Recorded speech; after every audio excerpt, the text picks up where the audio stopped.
Hi, it's me, Vicki Marie. Good evening. Oh, see, do you recognise this song? It's nothing to do with what I'm going to do tonight, but it's been in my head all day.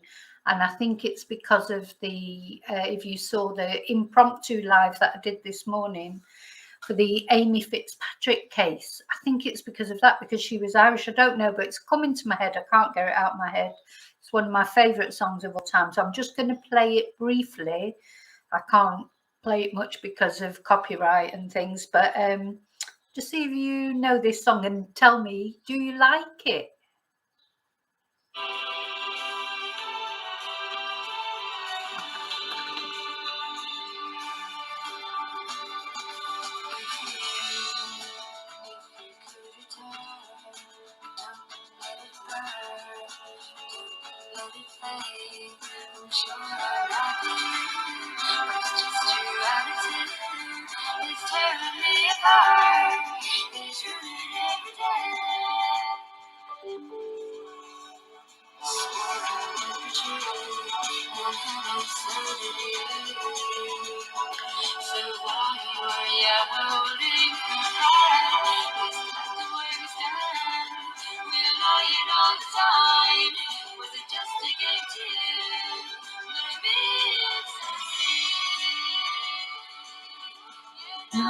Such a fool for you.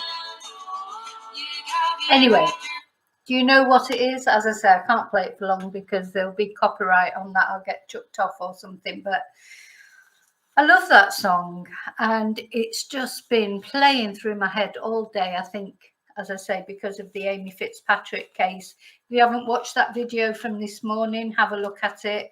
I will be editing it and putting in some photos and things when YouTube lets me download it, which they're not letting me download it just yet, which I'm not sure why.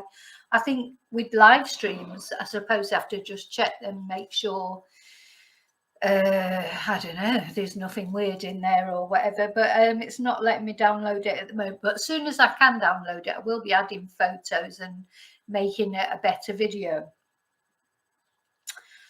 Okay, so good evening. So say hello to me, let me know you're there. I know you're there because I can see you there on the numbers mounting up. But if you say hello, let me know where you're watching from, what you've been up to today. Let's see, what day is it? So it's Sunday. I've had a little bit of sunbathing today. It's been a better day today. It rained here yesterday. Hailstorm. There was massive storms here yesterday. All our dogs, they were terrified. So yeah, and we got struck by lightning. Our house got struck by a thunderbolt of lightning and the electricity went off. But luckily, it was just literally for a moment. Okay, so tonight I'm going to be talking to you about Levi Bellfield. Or maybe I should say I'm going to be talking to you about Yusuf Rahim, because this is Levi Bellfield's new name. Oh, thank you. Some of you have done a like, press the likes if you don't mind. And because it just helps with the algorithms or whatever they are. And also, if you're not subscribed, please think about subscribing. If you are subscribed, thank you ever so much. Okay, so yes, maybe we should now call him Yusuf Rahim, because while he's been in prison, he has converted to Islam. Now, I don't know what you already know about Levi Bellfield, but he's a really, really evil killer. I mean, all killers are evil, but he's especially evil. And he's a game player. You know, when I first saw that and that he'd converted to Islam, because I always like to try and think the best of people, I thought, well, maybe he's found religion, and whatever we think of the actual Muslim. Hi, Rachel. Hi. Actual Muslim religion, the fundamental basis of it is good. It's peace loving. It's, a good message. And so when I first heard that he'd converted, sorry, I'm just wondering why my phone, I've realised why it's making that noise. Hang on, just let me few technical difficulties. So that's that. So I can put this back on.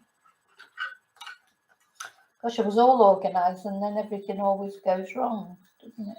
Yeah. Okay, so yeah, I thought, oh, he's converted to Islam. Maybe he's found God or found Muhammad or whatever he's found. But of course, no.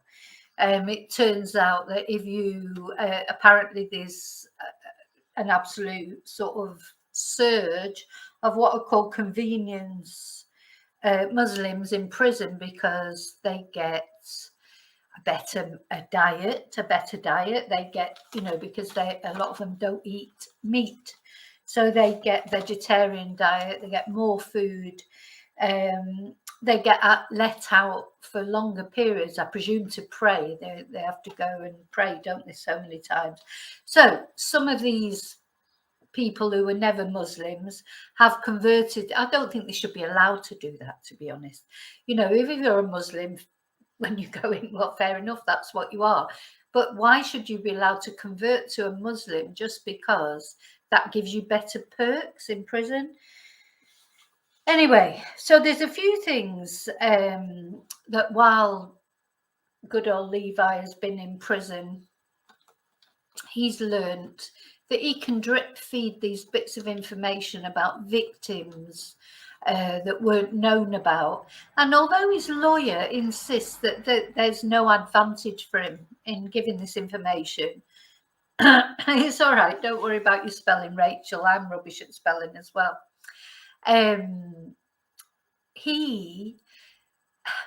So his lawyer, she says, oh no, he's got nothing to gain by giving away these extra victims, you know, disclosing victims that weren't known about before and giving details. He has got something to gain from it. He's got a lot to gain from it. He's probably drip feeding these. Well, you know, why doesn't he just sit down and say, look, this is these are all my victims, this is where they're buried? You know, why is he drip feeding it for a start? I mean, he is serving a whole life tariff. He can't ever come out of prison, so he's never, you know, he can't be doing like some sort of plea deal or trying to get out earlier or anything like that. That can't happen. He will never ever come out of prison, thank God. But what he's doing, maybe he's getting extra perks, you know, maybe every time he discloses some information about potential victims. But why, if he really cared about the victims' families, because this is what he says, that he's disclosed this victim that he's come out with, is because he wants the family of the victim to have some peace. If that's true, why doesn't he just tell us all about his other victims? Because apparently it's thought that there's quite a few more, that this lady is not the only one, let's say. So it's always hard to know where to start with these stories, because there may be some of you out there who don't know anything about Levi Bellfield. You know, even though I think he's quite, you know, he's a well-known serial killer. But obviously some of you might not know about him. Some of you in different countries might not know about him. So let me tell you a little bit. I need to probably start by just telling you a little bit about Levi Bellfield and the type of person he turned out to be. So he was nicknamed the bus stop killer, because how he found his victims, or a lot of his victims, most of his victims, he would wait in his van at bus stops late at night and see what young girls got off the bus, and then he would follow them. It may not be, I mean, he was just constantly trolling around looking for victims. It could be daytime or nighttime. It wouldn't make any difference to Levi.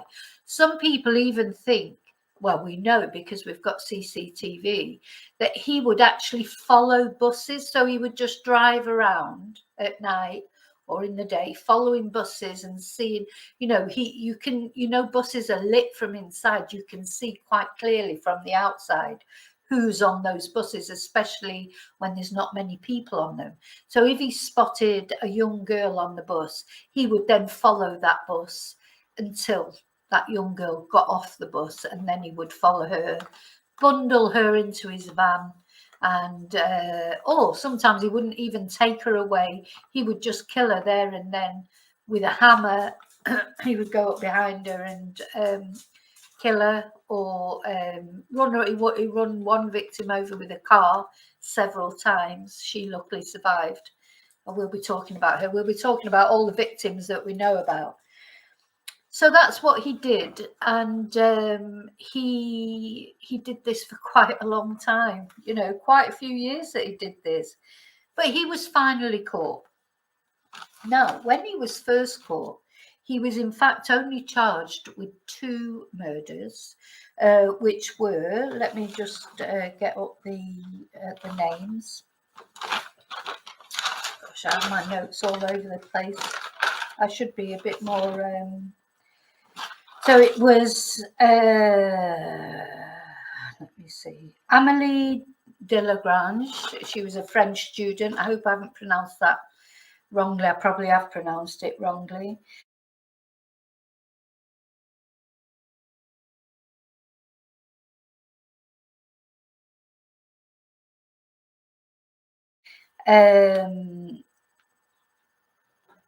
Oh, shall I start from his very first victims? Gosh, so difficult to know where to start with this guy. No, we'll start with those. Let me, sorry. You know, when you think you're all organised, I got so organised and, right. No, we'll start with the victims that he was actually charged with, I think, and not the other victims that now that we think need to be taken into account, or it seems need to be taken into account. So he was found guilty of the murders of Marcia MacDonald and Anne Lagrange. I hope I pronounced that right. And he was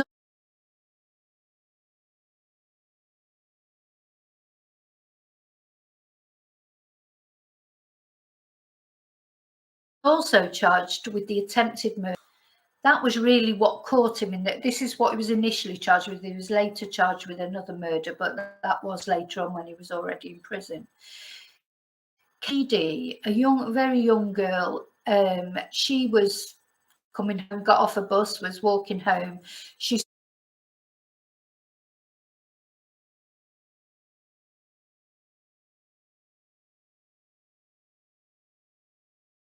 saw a van, which she said at the time she thought was strange, that the van was running, you know, the engine was on, but they didn't pick, you know, the lights were off. So although the engine was running, there were no lights on. And she thought, oh, that's strange. Hi, Jackie. Jackie says he won't change his spots. No, he won't. He's an evil man. And these things he's doing now that he's trying to make out he's converted to Islam and he's a better person, he's not. Anyway, so Kate noticed this van just there with the engine running but the lights off, and then before she knew anything else, it had run over her. He then backed up and ran over her again, and she had her mobile with her and she phoned the police, and I've listened to the 999 call, and it's very moving because they say to her, what struck me is they said to her, where does it hurt? And she just said everywhere, because she'd been, you know, trampled by this car, but she survived. And so she could, that really led to his downfall, because she could describe the van. And then when they put other things together and evidence together, then he was then he was found guilty of these other murders as well. Now, these were 3 very young girls. They were all blonde. And then there was a very famous case, which a lot of you will remember, the case of Millie Dowler. I believe she was only 14 years old.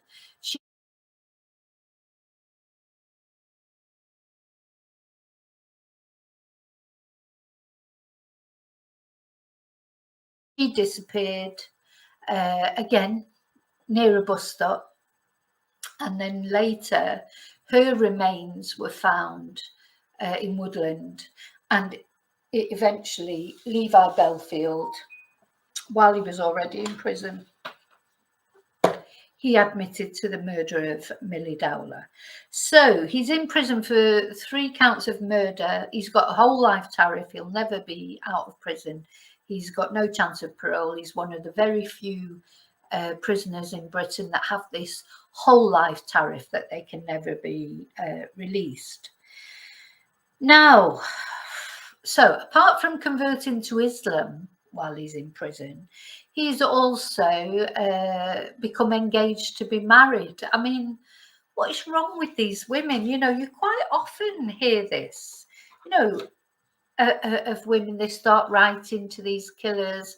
In America, they have dating sites for prisoners. I mean, you know, you can go on these dating sites and find a prisoner to have a romantic relationship with. I mean, I just don't understand it. Did she not? Does she think? Well, she says he's changed. He's changed. He showed remorse. He's not the person he was. He's a completely different person now. Of course he is.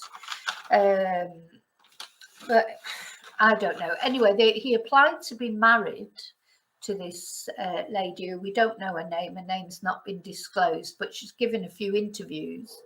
Probably been paid for the interviews, I would imagine. You know, anyway, that's her thing. And she said that they haven't had marital, you know, they haven't had intimate relations in prison, but they've kissed and cuddled, and oh yeah, he's just a teddy bear now. He's like, you know, he's changed in all these years that he's been in prison. He's changed completely. Well, okay. So he applied to marry this lady, and the one good thing, if you know Dominic Raab, who was the Justice Secretary, who's recently been sacked for bullying.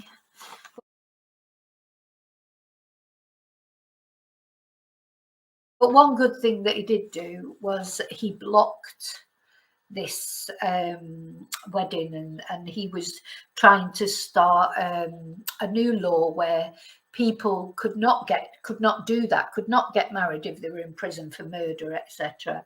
But of course he's been sacked now, so he's not the Justice Secretary anymore. He put a block on the wedding at the time, and it just remains to be seen what the new Justice Secretary will do about it. So we'll see. And what do you think about that? Do you think prisoners should be able to get married? You know, in Spain, I don't know about murder suspects, but you know, prisoners do get conjugal visits. People in the prisons in Spain, they are allowed conjugal visits. What do you think about that? Does it make sense? Jackie's saying no way, but does it make sense? I don't know. Does it? I suppose it depends on the crime that they've committed, but I don't know. Maybe I don't know the full details about in Spain, whether it's only for you know, non-serious crimes, if you like, if any crimes are non-serious, but you know, maybe not murderers are allowed it, but certainly people that are in for, you know, lesser crimes. I know, you know, I knew someone who was able to do that. Right, okay, so that's why he's in prison. That's why he's in prison from those victims. Now, since he's been in prison, and the reason why I changed to him today for this serial killer Sunday was because just yesterday or the day before, there was breaking news that he has now confessed to the murder of Elizabeth Chau.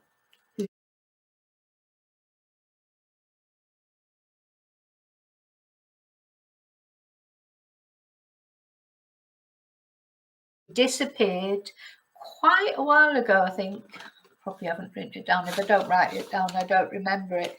But earlier this year, his sister, Levi's sister, she had said that she thought that Levi was responsible not only for Elizabeth Chau's disappearance, presumed a murder. but she also thought that he was responsible for the disappearance of Lola Shenkoya. I hope I haven't pronounced her name wrong, because she's Polish, but she's I say she's Polish, but she was US born. She's US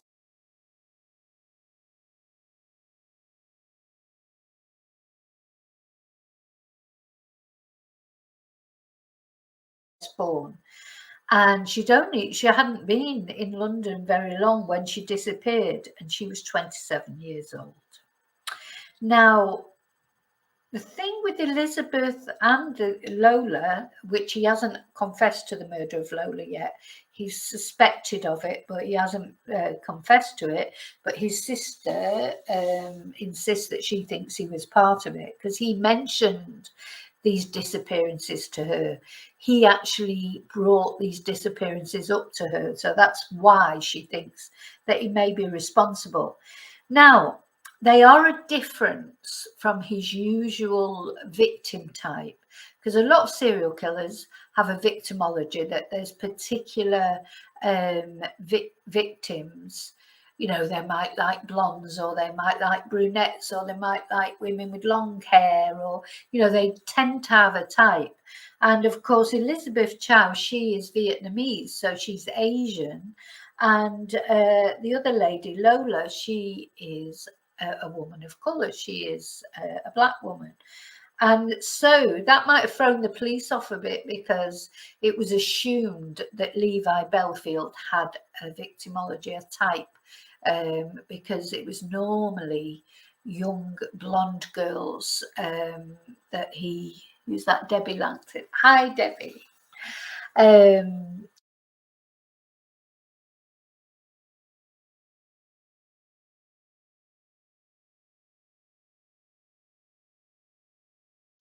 And so that might have thrown them off a little bit. Anyway, apparently he has confessed to this crime, well, to the Elizabeth Chau, and he has told the police where her body is buried. So this will tell us if he's telling the truth or not. Obviously, if the body is there where he says it is, the police are, I presume they'll start tomorrow. I don't know. It might have started today. I don't know if they, you know, they're probably not much urgency, because obviously the poor girl, poor Elizabeth, is no longer on this earth. But her family are desperate for answers, and her family are quite angry with the police. So this is the Met Police. Well, you know, the Met Police, when they're not murdering dogs or raping women or abducting women and murdering them, what they're doing is ignoring people whose family members are missing. And her family are Vietnamese, obviously, and they still live in the area, said they felt like they'd been, you know, ignored because of their ethnicity. And I don't know if that's true or not. Maybe they would have been ignored anyway. Maybe that, you know, at the end of the day, the Met Police haven't got the most brilliant reputation, have they? So I don't know. But so they're preparing to search this area, and I hope, you know, I have to pray that they will find Elizabeth's body, because that would just bring some comfort to the family, because obviously they know, they've probably realised for quite a long time that she's probably not coming back. But to actually be able to lay her to rest, a decent funeral, and pay their last respects is something. So he's confessed to that now, but we have to bear in mind that last year he also confessed to the murders of Megan and Lynn Russell, which is a very famous case that was quite an old case now. And there's actually somebody serving a prison sentence for their murders at the moment. Is it Michael Stone? I think his name is. Now,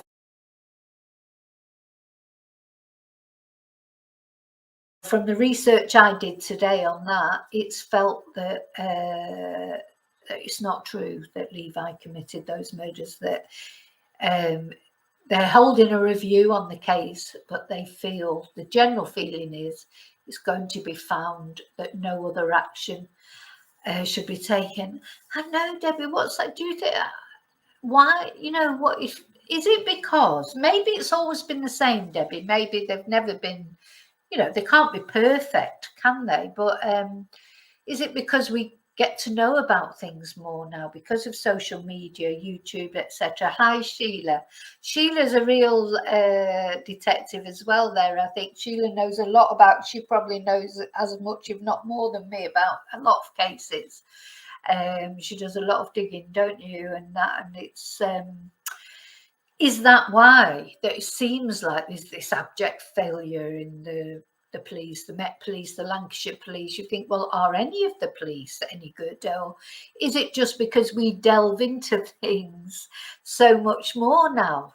Maybe we didn't before. There has been this sort of surge in interest in true crime because we can research things ourselves now. We don't just have to rely on what we're told. We can look into things, we can go on the internet, we can get information, and we can do our own little bit of sleuthing, if you like. Maybe that's why. So maybe it's not that it's worse now, it's just that we're more aware of it now, possibly. I don't know. So that's so where are we? So he's in prison for 2 murders and an attempted murder. 3 murders and an attempted murder. He's now divulged or confessed to the murder of this poor soul, Elizabeth Chau. Now, there's a few other, the police are convinced there are other victims. I think there's bound to be other victims. I mean, he's probably been going around doing, God knows the things he's done. And he will drip feed this information because that gives him power. And a man like that who's had a lot of power, gone out, virtually done whatever he wanted, he's abused every partner he's ever had. He's been in a position of control and power. And then now he's in prison with men, and maybe he's turned that way as well. Who knows? Because if someone who wants power and control, I don't think it really matters who you're having power and control over. I think they just don't get off on the actual power thing. It could be anybody really. They'll just take what they can get. But I mean, his school sweetheart, Patsy Morris,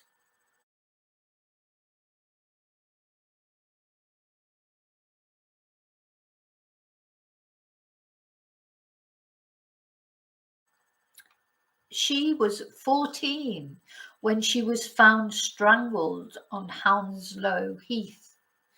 14, he was 12 at the time. He's never been charged with it, or but nobody has ever been held accountable for that crime. Just seems a bit, doesn't it? Was that his first crime? There was no sex assault.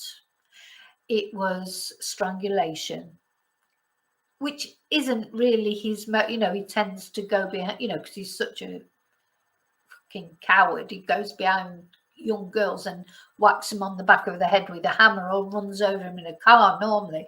So strangulation's not his normal thing, but who knows?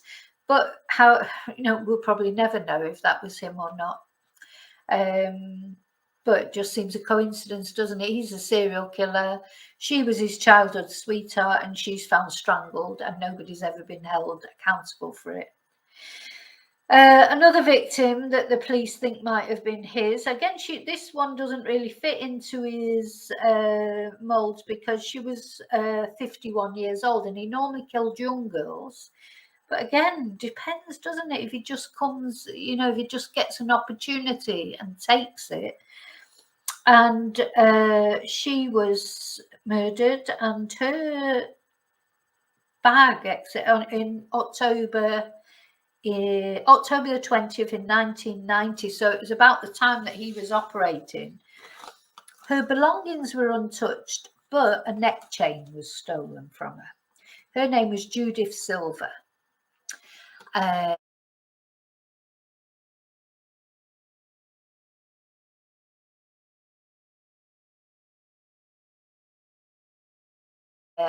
And again, this is just someone the police suspect might possibly be a victim.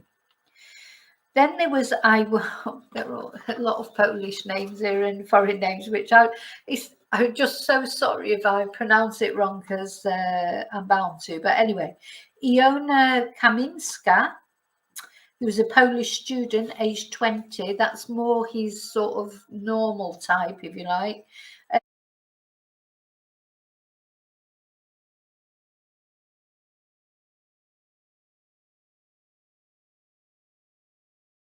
She disappeared in Hammersmith on July the 13th, 2000, 4 days after arriving in the UK. Bless her.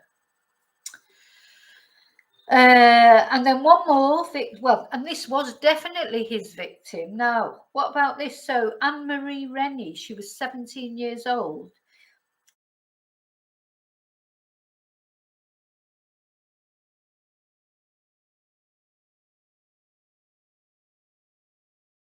She actually identified Levi Bellfield from a video post, a video lineup. You know, the police presented her with a video lineup, and she identified him 4 years after identified Levi Bellfield, and it went to court.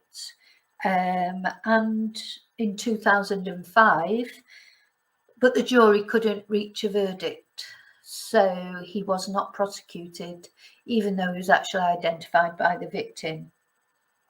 And that's a bit annoying, isn't it? Because that could have, if he had been found guilty, he could have yeah, you know, Debbie, you're right. He would, if he didn't know, some women do look younger and some older, and you know, and then maybe he just took whatever opportunity he got. I think it makes it more difficult for the police when they go, you know, I think the police probably, after the murders that it has been prosecuted for, they were very similar in their looks, etc. So they probably, when they were looking at these other cases, maybe they've been a bit blindsided by it. I don't know. But anyway, let's hope he does confess, because the point of him confessing is, obviously, doesn't bring these girls back or these women back. They can never come back. But what can happen is their families can find out what's happened to them, and they can be brought home, can't they, for a funeral, and, you know, all those things that, although it doesn't take away from the fact, but they've lost them now anyway. Some of them, as with Elizabeth, you know, they've been waiting a long time, a long time. It's probably been 15 years, I think, since she went missing. So, you know, it'd be nice for them to know exactly what happened to her. Right, so those are other prospective victims that we don't know yet, but hopefully he may come out with. Hi, Finola. So now let me tell you a little bit about Levi. I don't want to talk too much about him, and because I'd rather talk, you know, about his victim. I'm going to talk about his daughter and a couple of other things. I don't, because, you know, sometimes you know that people try and what's the word? Try and find a reason why these people are the way they are and they do the things they do. I don't think there is any reason. You know, there's like, they're just not right. They're not wired right. You know, they can blame environment. They can. I don't believe it. I've seen people who were dragged up, who were terribly abused, didn't turn out as serial killers. And then other people who did turn out as serial killers, you know, they had everything, you know, they had the best childhood, you know, anyone could expect, and they still turned out to be serial killers. There's something wrong inside. There has to be. I do think it might be made worse by environment. I'm sure it doesn't help if then afterwards they're abused or whatever. But I don't think that's what causes it. I think those thoughts have to be there. You know, they have to be there. And there's always been these types of people, and there always will be. Now, Levi was born in May the 17th in 1968. And his mother is a lot, again, it drives me absolutely mad. A lot of stock is made on the relationship that he had with his mother Jean. One of his ex-partners, did this sort of tell-all thing about Levi when he went to prison. And she said that he slept in his mother's bed until he was 13, and she used to wipe his backside for him. And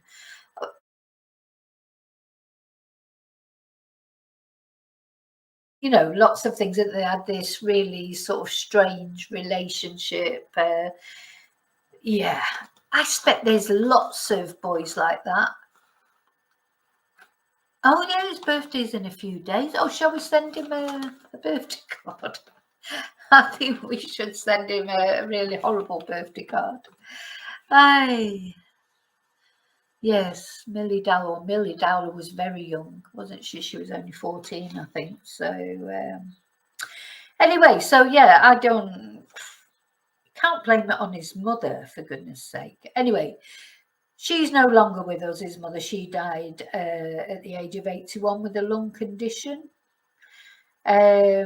Maybe that'll be a reason why he will start to say more about his victims, because he probably wouldn't have wanted his mum to know that he killed more people, and that she always protected his innocence, and that of course she did.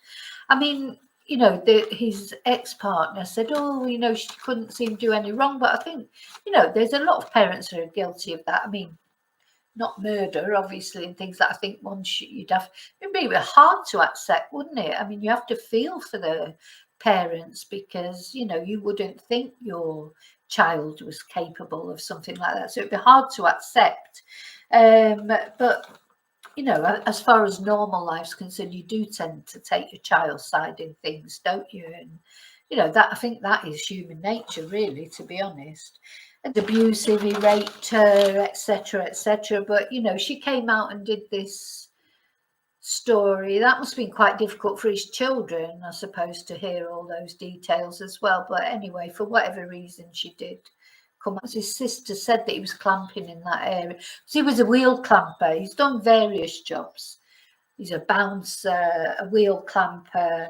He did some drug running and things like that. He was one of those people that had his finger in a lot of pies. He's part of the travelling community, or his parents were part of the travelling community. Not that I'm casting any aspersions on them, because there's lots of them that don't do anything wrong. I'm just saying about his background. Yeah, he was when he was at school, he was at like little puny person, and yeah, he was a little puny type lad who was bullied by the girls, and this is apparently why he liked blonde girl. He hated blonde girls, because he'd been bullied by the attractive girls at school. And then he started weightlifting and taking steroids and this, that, and the other. And he, in the end, I don't know if he was a very tall guy, but he was certainly, quite sort of brawny. But this ex-partner, she reckoned that he was fixated with blondes. Now this is quite a few years ago when she said this, and that she found a magazine where all the blonde women in this magazine had been like, he'd taken a knife and actually cut their faces out. And she felt, power, Debbie, I think.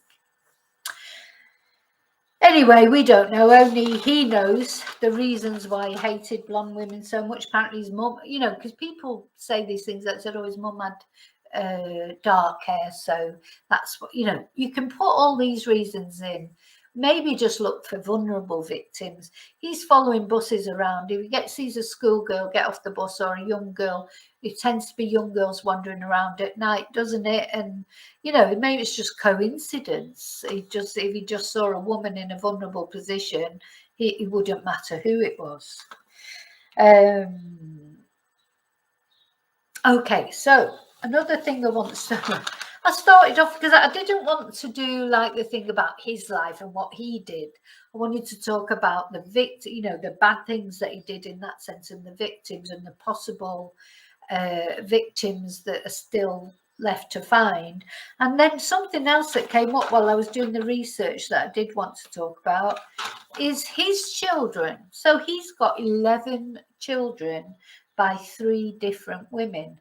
So obviously women must have liked him, do you know? I mean, I don't know.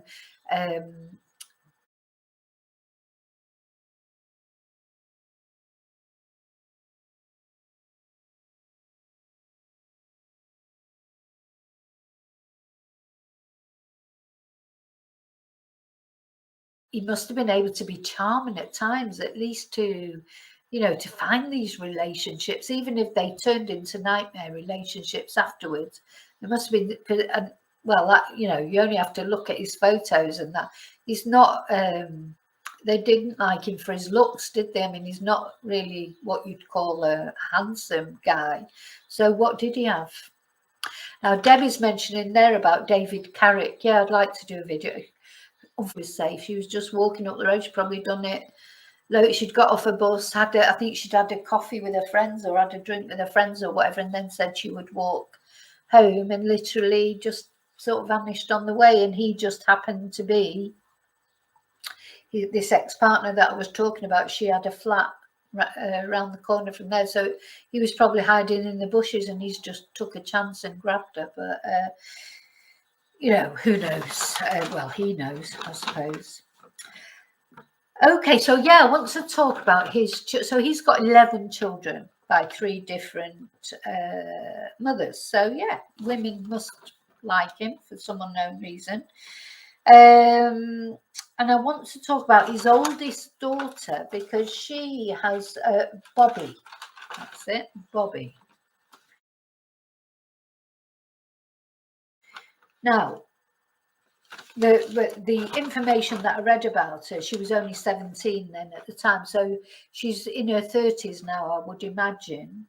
And she said when she was 8, you know, which when they were together, like as a family with her and her mother, he would eye up her friends, and it made her skin crawl. You know, she realized that he wasn't, you know, right, or like not like other dads.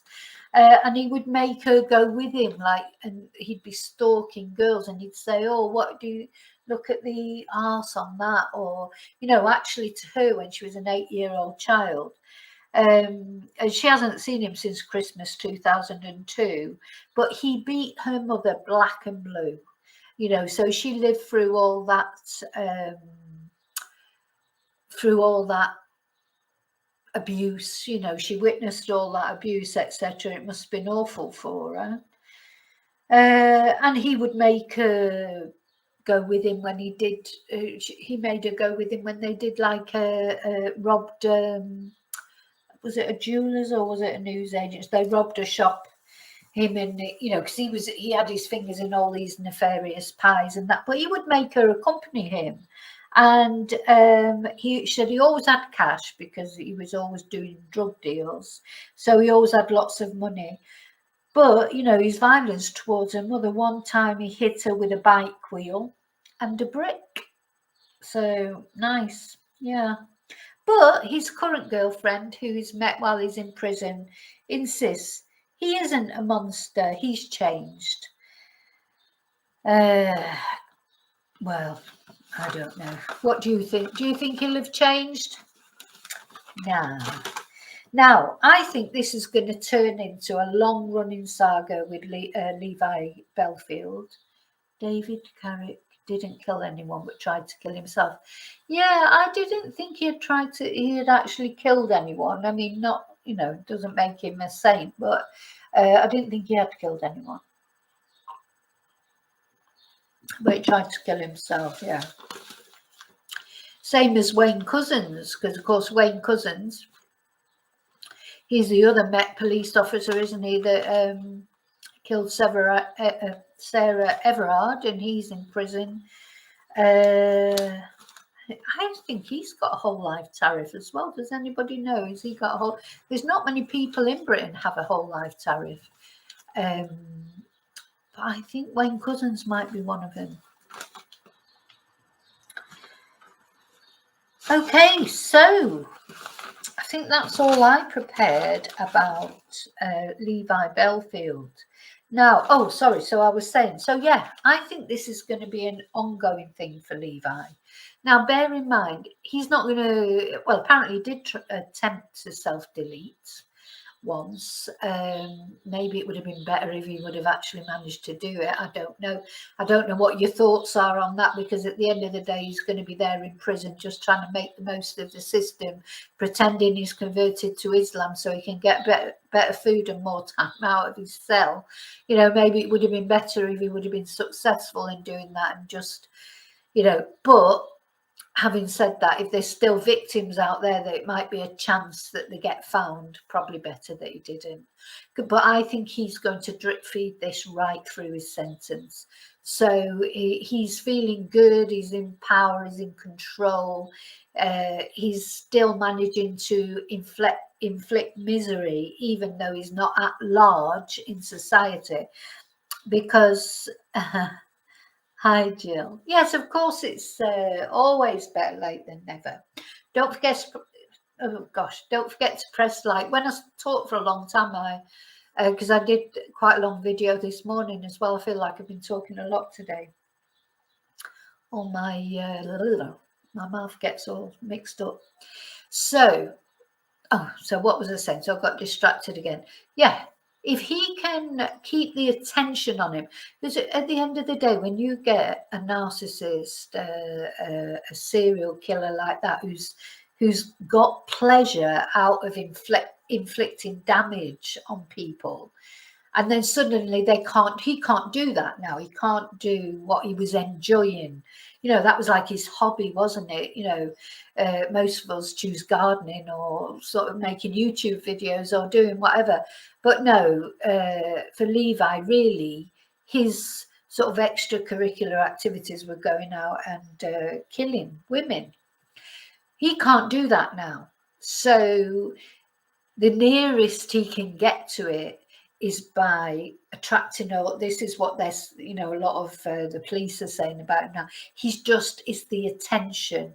They have to listen to him, because if it comes up with one victim, if Elizabeth's body is found and she's returned to her family, it's worth all those times that they had to sit and listen to Levi, you know, going on and talking and not knowing if he's telling the truth or not.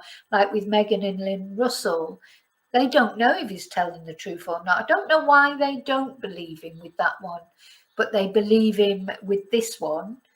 I mean, at the end of the day, there'll be proof with Elizabeth, because if they find the body in the place where he said the body was, then obviously he's telling the truth. I think with Meghan and Lynn, it's harder to, because obviously they already had the bodies, and I think it's harder to link him directly, you know, for the sake of actually taking him to court. But if Michael Stone is innocent, I mean, that's terrible, isn't it? He's been in prison already a long time. So, well, you know, he can't get that life back. And if it was Levi that did it, then, you know, that needs to be sorted pretty quick, and at least get Michael out if he is innocent. What do you think? Do you think Michael Stone is innocent? Or do you think that's just, you know, because unbelievably, quite often killers admit to all sorts of murders for whatever reason. Sometimes it's, sometimes I think it's just for something to do, don't you? Because imagine if you're in prison, it must be pretty boring, really. At the end of the day, it's pretty boring. You're used to sort of, you know, having this other life where you're going out and committing your crimes, which is what you enjoy doing. I mean, most serial killers, that's the thing they enjoy doing more than anything. That's taken away from you. So to get a bit of excitement, a bit of attention, get out of the cell for a bit, have somebody listen to them for a bit, they can probably ask for, I'm 100% certain that although his lawyer might say there was nothing in it to confess to this murder of Elizabeth, he'll have got something in return. You know, it could be just a PlayStation game, or I don't know, whatever, Xbox, or it could be just something like that, or an extra meal a day, or some treats like some chocolate or something extra. But there is definitely he'll have got something for this. He won't have done it just for Elizabeth's family, because if that is true, that he's thinking of the family, he needs to think about the other families as well that he could put out their misery, you know. So I think he's going to drip feed this. If he's 54 years old, so he could have another 30, 40 years. I mean, at the end of the day, they get looked after in prison. He could, you know, who knows how long. Look how long Peter Sutcliffe lived, and Ian Brady and these, but they lived for years. You know, because they're well looked after. They've got no worries, have they? They don't have to pay an electricity bill. They're not trying to deal with the cost of living like everybody else is. They've got nothing to worry about. So they live long times, often live a long time, don't they? Oh, Marcia, oh, you're here, Marcia. Oh, thank you. It worked, did it, this time? Yeah, I'm not very good with those kind of things. So I'll just put the link there and then, you know, whatever. But thank you so much for that. Really appreciate that. So anybody, any particular, gosh, I feel like I'm, that case that I did this morning of Amy Fitzpatrick, if anybody has watched that video, that was suggested to me quite a long time ago by a subscriber. I'm not sure if it was one of my subscribers called Robin, or I can't remember who actually suggested it, but it was a while ago. And I remembered it because it was in Spain. It was something that happened in Spain. But of course, with the Nicola Bulley case is so, I know there's not much news at the moment, but every now and again something comes out, and then there's always another case. There was the Stewart case. It's like, I feel like I could do 2-3 videos a day, really, because all these cases are important. And then when I started looking at Amy's case, and then when I found out what I did, that this guy who is suspected of killing her, who is her stepfather, then later on actually did kill her brother in a brawl that they had. And then he appealed. He got sentenced for manslaughter, and yeah, Nicola Ray was it. So I did the thing about the video on Nicola Ray as well. So anyway, Amy's stepfather said, appealed against his sentence for killing Amy's brother by saying that he had walked onto his knife and he was actually trying to commit suicide. I mean, it's just ridiculous. So then when I read that, and I thought, oh my God, I've got to do this video now, because I couldn't believe it. And then I couldn't believe that her mother, the mother of Amy and her brother, is still with this man, still with him, defending him. And so her daughter disappeared under suspicious circumstances and had never been seen for 15 years. He was violent towards her daughter. That's well known. Everybody knew that. Then he killed her son, and she's still with him. She's still with him, defending him. And I just think, what is wrong with her, that she's still with this man? It can't just because she's scared of him, because she could have got away from him. You know, he was in prison for a while. She could have got away with him. But what is it about this man that she finds him more important than her own children? You know, not just one of them either, but both of them. You know, he's killed both her own children, and she's still with him. She's still, what's wrong with her? I just don't get it. Anyway, so I think for some women, it's like, it's just so important to have a relationship, isn't it? I suppose we're brought up a bit like that. Women of a sort of, when I was young, it was a bit like, oh, it's different now. I think young girls today, they're a bit more independent, aren't they? I hope so anyway.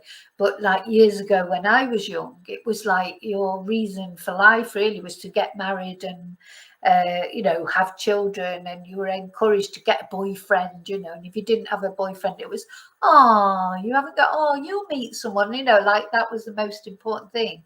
And then that's my generation. Then above my generation, it was, I remember my sister-in-law, who's, a little bit older, because my older brother there was quite an age gap.